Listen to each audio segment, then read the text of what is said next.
Hello everyone, welcome back to another video. Today is a how to build for Ainz or Go, who is the main character of Overlord. So, with the Overlord collab, Ainz unfortunately was not free, but he's not too bad. He's not the worst character. Of course, he is a sort of gimmicky, and you kind of do want him 6'6" to be super broken, but you know, if he's actually not too bad a character. I was lucky.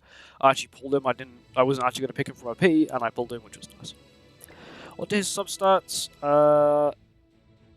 Yeah, he has actually decent pierce rate, decent crit, he has decent resistance, region rate I don't really care about. Crit chance is on the low side, crit damage is actually not too bad. 213 isn't bad for without crit damn gear. Crit resistance is actually not too bad, crit defense is not too bad, lifesteal is actually pretty good. And of course recovery rate is not too bad. Onto his first skill, which is actually a unique skill, which is called Verdict.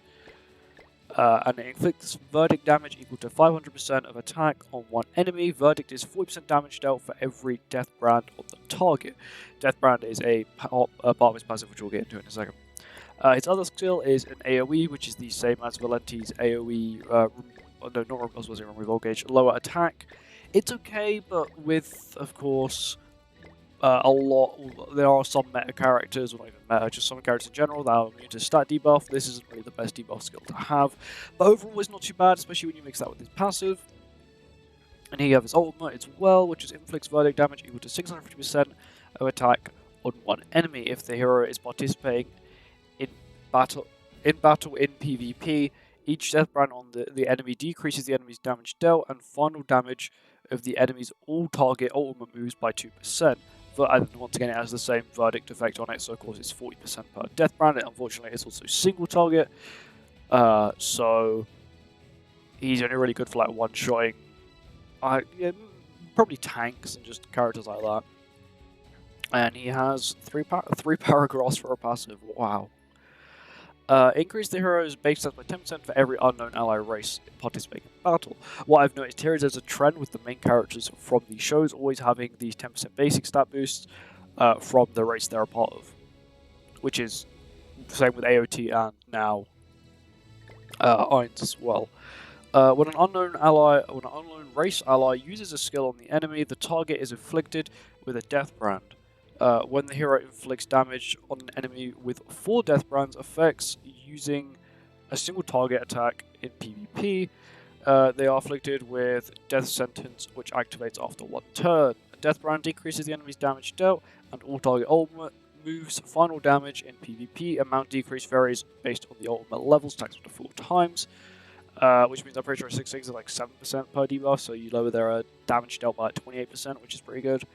And then, of course, Death Sentence, which is inflicts damage additional damage equal to 100% of the remaining HP at the end of the turn, also removes Death Brand when removed. What this means is that it will just one-shot someone. What this also means is that if you end up taking away 100% of someone's HP, but they have a revive, they'll revive with the current HP they have, plus they'll have all the Death Brands removed. That means you have to restack them, which is sort of... It's a little bit gimmicky, but his damage actually isn't too bad, especially if you use this Verdict skill, because the multiplier is so high. 200% plus 40% extra damage dealt per Death Brand. It can stack up to 4 times. It's 160% damage dealt extra per, which is absurd, especially with a very high damage multiplier. And then you have his Relic, which increases ally base stats by 3% for every debuff effect on the enemy. Of course, he only actually has 1 debuff effect, and it stacks up to 5 times. That means you have to find someone else to sort of fill the gaps, or you can choose one Sholtir AoE, and then you are all set, of course, if you have Sholtir. Onto his, we'll actually look at his ultimate. There you go, it's 7%. But the actual effect doesn't, what's that, 975 is actually a really high multiplier. So you're pretty much going to one-shot anyone, but of course that is a 6/6, so it's unfortunate. Onto his gear, I'm going to give him HP defense. I'm just currently waiting to see if he's going to be like actually half decent somewhere else other than PvP, because if not, I don't think I'm going to make him UR gear, and I'll just give him someone else's gear, because I don't think he's going to be that good. Unfortunately, he's very gimmicky, and he does have a PvP limited passive, but I am kind of happy that only half of his passive has taken the PvP hit instead of a full character like we've had with previous collabs, where a full character has taken the hit and only being PvP only, which is sort of a pain, but apart from that, he's not too bad.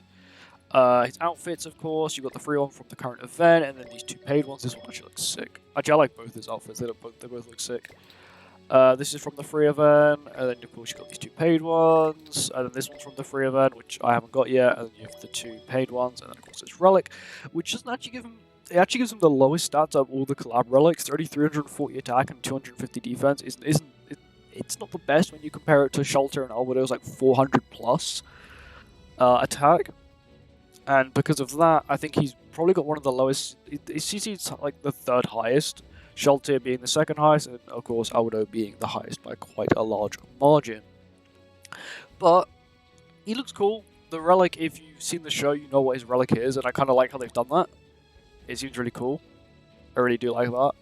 I'm pretty sure it's the same with Albedo as well. It's the staff Ainz gave her in the anime, but it's kind of cool. He's not too bad a character if you do got him. You know, just level him up because he might be useful in PvP or somewhere in PvE later. Especially because this skill here might actually do a lot of damage. So I, of course, on my gear's HP defense, I haven't got like any of the paid weapons. So this is a free-to-play Ainz right here. I'll get full stacks of death round quickly. Bang. Oh, I forgot he's going to attack me every time. Okay, we're just going to use level 1s, because that'll just make it quicker. That's HP defense, that isn't too bad. Bear in mind, in 1 turn, you'll be getting 3 stacks if you use 3 AoEs. And it also applies before the skill, so watch. There's the 4th, and then we use a gold skill. He did miss a crit, which is slightly unfortunate, plus he also doesn't increase his own crit chance, which means his chance of critting is actually very low. But, of course, with his crit chance being very low, you can then like mix it with like Tier or characters that do lower crit resistance, and then you should be completely fine. Squish. 600k is not bad for 1/6 without UR gear, without even good like gear at all, and with missing 2 weapons. Because if you really want him to be usable, yes, you could, in theory, buy his weapons, which increases crit chance by another 5%, but that's still pushing him over just over 90%, where, you know, you compare it to Albedo, who's got a base of 111, and you compare it to Shelter, who's got a base of 119. It's like there's quite a large difference. Even Kokutus is like not too bad for a PvE-only character, who's not even the best. Of course, I did buy his crab outfit, because why not? But yeah, thank you for watching this video. I hope you guys enjoyed. I'll see you guys next one. Goodbye.